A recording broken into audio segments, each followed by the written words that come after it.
Olá pessoal, meu nome é Guilherme. Olá pessoal, meu nome é Yuri e a gente trouxe para a entrevista o François. Ele trabalha como gestor de recursos no campus de arquitetura e urbanismo da USP de São Carlos. Bom, nosso convidado ele vai falar um pouco sobre a trajetória dele, né? E citar um pouco sobre o setor público e o setor privado, quais as diferenças que ele sentiu no mercado, né? E vai responder duas perguntas que a gente trouxe para ele a seguir. Meu nome é François José Gila, sou servidor da Universidade do Estado de São Paulo, a USP, lotado no Instituto de Arquitetura e Urbanismo. Na minha função de contratação, sou contador e eu tenho um cargo de confiança de assistente técnico de direção 4. Sou responsável para a financeira e administrativa. Minha vida acadêmica, sou formado em técnico em contabilidade e estatística. Na minha formação de técnico, ingressei no curso de Ciências Contábeis e tenho MBA em Controladoria e Custos. Tá?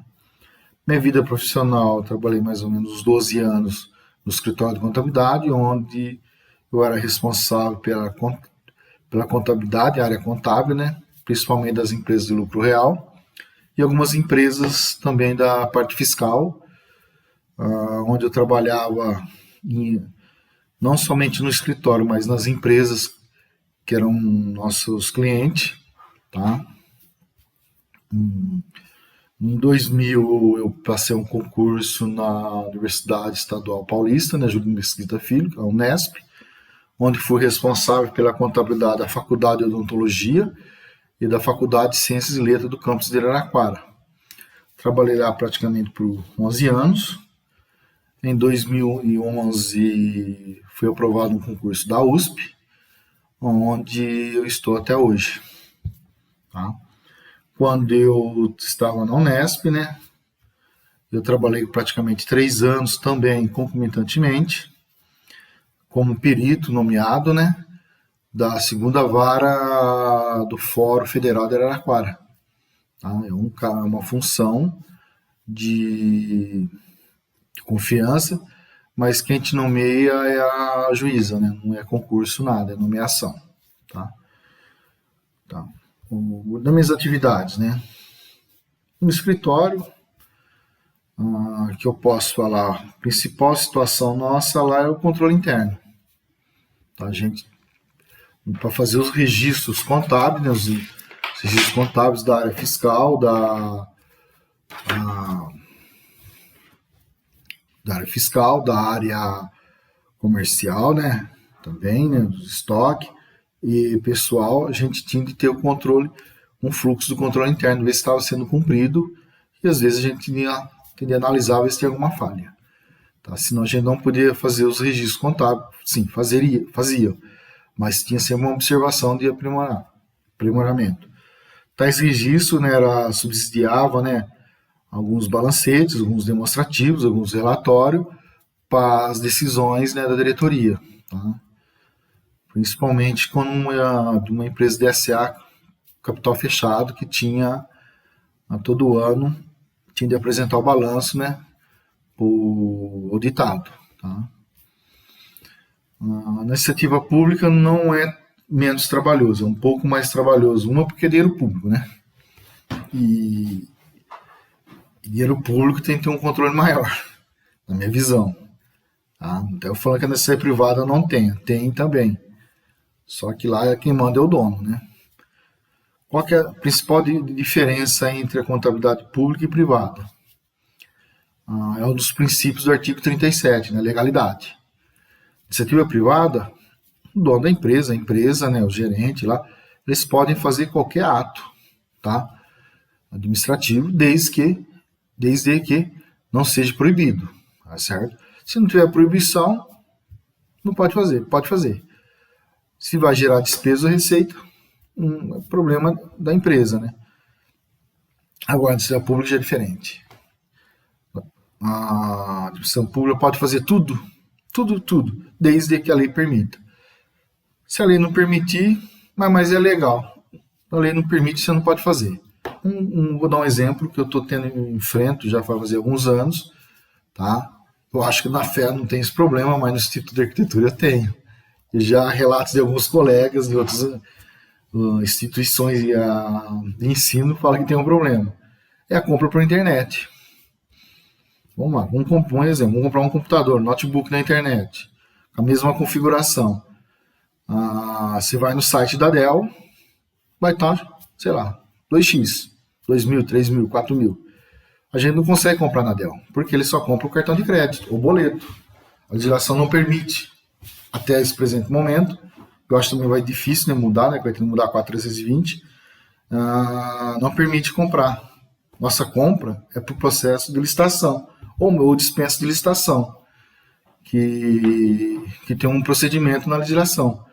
Hoje nós estamos trabalhando na 866, acho que 97, 96, não estou recordando, mas é a 866. Ano que vem já é uma nova lei, um pouco mais complexa, né?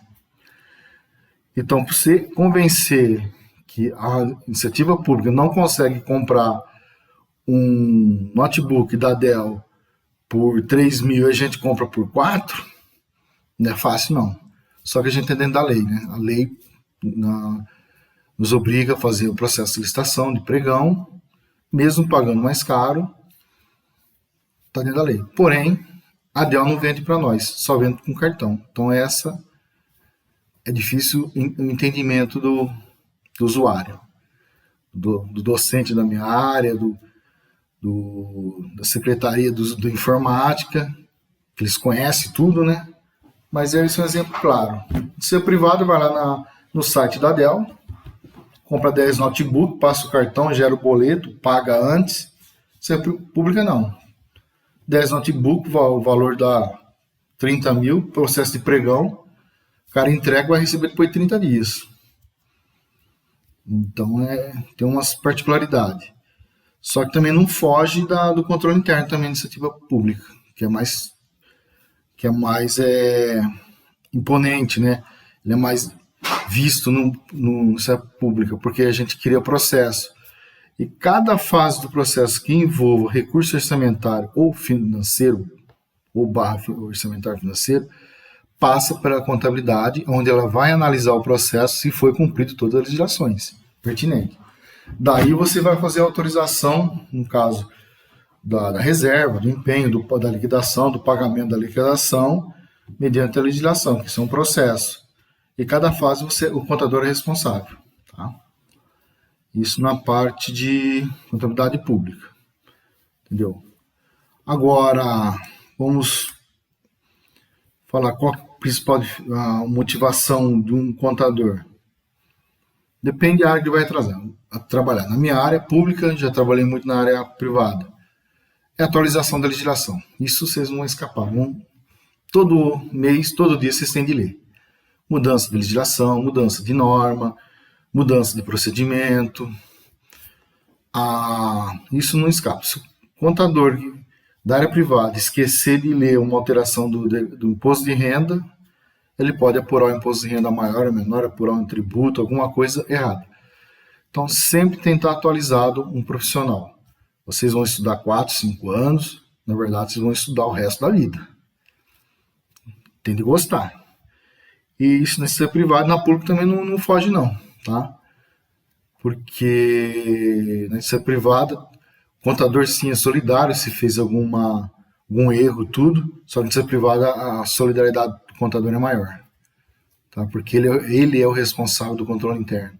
Toda a fase do processo de compra, toda a fase do processo de edição, toda a fase depois do processo de compra de um contrato terceirizado, todo mês ele é responsável. Fez alguma coisa passada, ele vai responder isso administrativamente com um processo administrativo, tá? Então, o principal fator é sempre estar atualizado nas tendências, porque em 2007, 2008, a contabilidade do Brasil o Brasil adotou a contabilidade internacional. Teve uma mudança muito grande, que foi também pela pública. A pública começou em 2007, 2008 e terminou em 2011. Então tem que sempre estar atualizado. Tá? Hoje o manual de contabilidade MCAPS, que ele é publicado pela Secretaria do Tesouro, Ministério do Tesouro do Ministério da Fazenda, tá? Ele tem em torno hoje de umas... Deixa eu ver aqui, eu conferir para vocês aqui. em torno de umas 980 páginas. E precisa ler, tá? Todo ano a gente precisa ler, pelo menos, ver as mudanças. Senão a gente fica desatualizado e podemos cometer um erro. Tá? Essa é a vida do contador público atualmente. Vamos agora pelas as perguntas dos alunos, né? Primeira pergunta deles, né? Quais são as habilidades mais importantes para o trabalho na sua área? A que você mais usa no dia a dia? E aquela que não pode faltar para a execução do seu trabalho? Bom, habilidade eu acabei de falar. Temos que estar atualizado, tá? Ter o conhecimento das naturezas das contas, né? Saber os respectivos lançamentos que vão gerar os relatórios de execução orçamentária, né? Dentro da contabilidade, né? Porque você pega o subsistema orçamentário, ele tem vários resultados, né? Ele pode dar um resultado de superávit de arrecadação, tratando entre prevista e executada, déficit de arrecadação, ele pode dar economia de despesa, ele pode fazer um resultado do execução orçamentária, pode dar deficitária, superávit, nula, entendeu? Então, para chegar nisso, você precisa estar atualizado na legislação, porque você não pode fazer um lançamento, chega lá, você faz lá uma liquidação, um processo de dispensa, ou um processo licitatório de compra, dispensa ou licitatório. Você vai autorizando a reserva, autoriza o empenho, chega na liquidação, chega lá, a nota está errada. Deu problema, o contador responde, tá? Entendeu? E dependendo da situação, com um recurso previdenciário, a gente é solidário, tá? Prestou serviço, uma empresa prestou serviço e pela direção previdenciária você tem que fazer a retenção do INSS, você não faz, aquele mês a USP fica responsável pela contribuição previdenciária daquela empresa. E você que vai responder. E não tô falando isso de 50, 100 reais, não. Se juntar toda a a USP, uma arrecadação toda dela, se não for feita a retenção, gera em torno de milhões, tá? Você pega um contrato, minha unidade é uma das menores unidades da USP. Eu tenho retenção de INSS, dos 3 contratos que eu tenho, terceirizado, em torno de R$32 mil mês. Entendeu? Fora a retenção do ISS, tudo. Não fez a retenção aquele mês, a gente fica solidário na parte previdenciária. Tudo bem que é uma coisa complicada de chegar, mas na legislação, solidário. Trabalhista, ficamos solidários se a gente não conferir. Se não tiver conhecimento, né, para conferir a folha de pagamento, o recolhimento do fundo de garantias, verbas trabalhistas, uma rescisão. Então, tudo você tem que estar atualizado. E isso é prescindível. A atualização tributária, previdenciária, conhecimento nas normas de contabilidade, porque hoje, quando eu comecei, você fazia planilha, você via a contabilidade, você enxergava os lançamentos, débito e crédito, não sei se vocês estão nisso ainda, nas partidas dobradas, né? Hoje não existe mais isso, né? Hoje é tudo sistema, você tem que tomar a decisão de colocar o valor no campo e apertar um botão, se está certo ou não. Então, se eu não tiver essa visão de contabilidade, esse conhecimento, você não vai conseguir, vai dar problema no final do ano, ou depender se vai levantar um balancete, vai dar problema, porque não vai fechar. Eu já tive casos lá de alunos, né, docentes, né, pedirem para mim fazer a reserva do projeto deles para não perder o dinheiro, né?